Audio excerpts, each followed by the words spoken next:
আসসালামু আলাইকুম আহমতুল্লাহি ওয়াবারাকাতুহু। নূহ আলাইহিস সালাম ছিলেন মানব জাতির তৃতীয় নবী।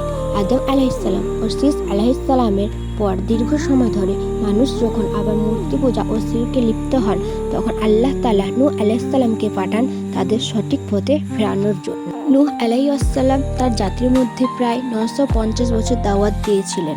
তিনি বলতেন, তোমরা আল্লাহর ইবাদত করো, তাকে ভয় করো এবং আমার আনুগত্য করো।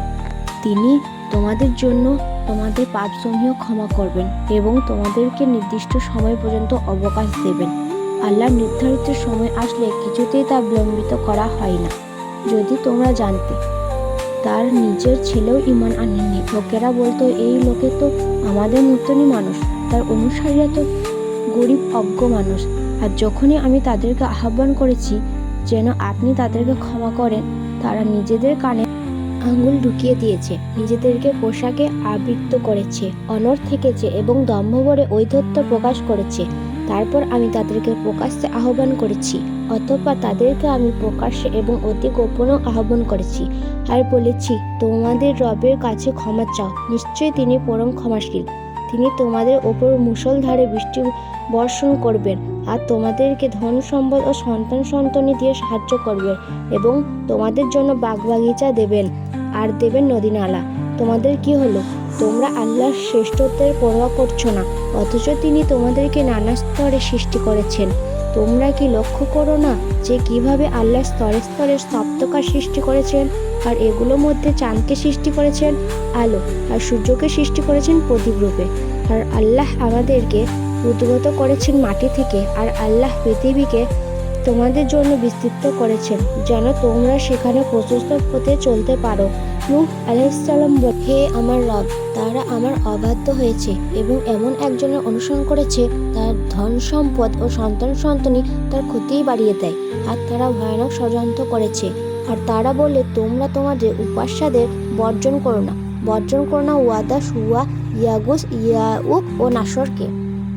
দীর্ঘ শতাব্দীর চেষ্টা শেষে যখন তারা কেউ ঈমান আনলো না, তখন তিনি আল্লাহর কাছে দোয়া করলেন, হে আমার রব, পৃথিবীতে কোনো কাফিরদেরকে জীবিত রেখো না। সূরা নূহ 26 নং আয়াত। আল্লাহ নূহ আলাইহিস সালামকে নির্দেশ দিলেন, তুমি আমার তত্ত্বাবধানে ও আমার ওহী অনুযায়ী একটা নৌকা তৈরি করো। সূরা হুদ 37 নং আয়াত। তিনি জঙ্গল ও পাহাড় থেকে কাঠ এনে বিশাল এক নৌকা বানাতে শুরু করলেন। নৌকা বানানোর সময় লোকেরা তাকে দেখে হাসতো আর বলতো, কোনো ঝড় বৃষ্টি নেই আর নৌকা বানাচ্ছে। একদিন আল্লাহ নূহ আলাইহিস সালামকে বললেন, যখন দেখবে চূড়া থেকে পানি ফুঁসে উঠছে, তখন বুঝবে আযাব শুরু হয়ে গেছে। হঠাৎ একদিন ঘরের চূড়া থেকেই পানি উঠতে লাগলো। নূহ আলাইহিস সালাম তখন সকল ঈমানদারকে প্রত্যেক প্রাণী একজোড়া করে এবং নিজেদের পরিবারের যারা ঈমান এনেছিল তাদের নৌকায় উঠিয়ে নিলেন। আকাশ থেকে অবিরাম বৃষ্টি, মাটি ফেটে ওঠে এলো ঝর্ণার মতো। পানি পৃথিবী পরিণত হলো এক বিশাল সমুদ্রে।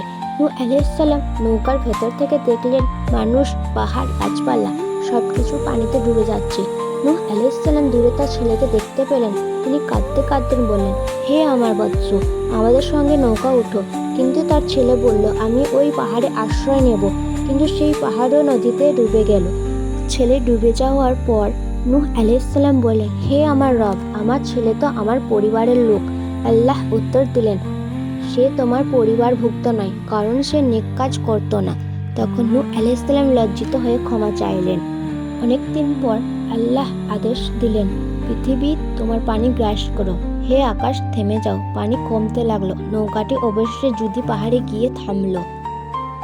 নৌকা জুদি পাহাড়ে থামার পর আল্লাহ নূহ আলাইহিস সালামকে বললেন, হে নূহ, আমার পক্ষ থেকে শান্তি ও বরকত নিয়ে নেমে পড়ো তোমার ওপর এবং তোমার সঙ্গে যারা আছে তাদের ওপর। সূরা হুদ 41 নম্বর আয়াত। প্লাবনের পর পৃথিবী একেবারে পরিষ্কার হয়ে গিয়েছিল। নূহ আলাইহিস সালাম ও তার সঙ্গীরা তখনই নতুন মানব সভ্যতার ভিত্তি স্থাপন করলেন।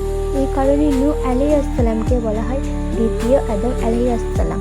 তারপর তারা ঘর বানালেন, চাষাবাদ শুরু করলেন, সন্তানের তাওহীদ শিক্ষা দিলেন, আল্লাহ ইবাদতে জীবন গড়ে তুললেন। নূহ আলাইহিস সালাম ছিলেন অত্যন্ত কৃতজ্ঞ বান্দা।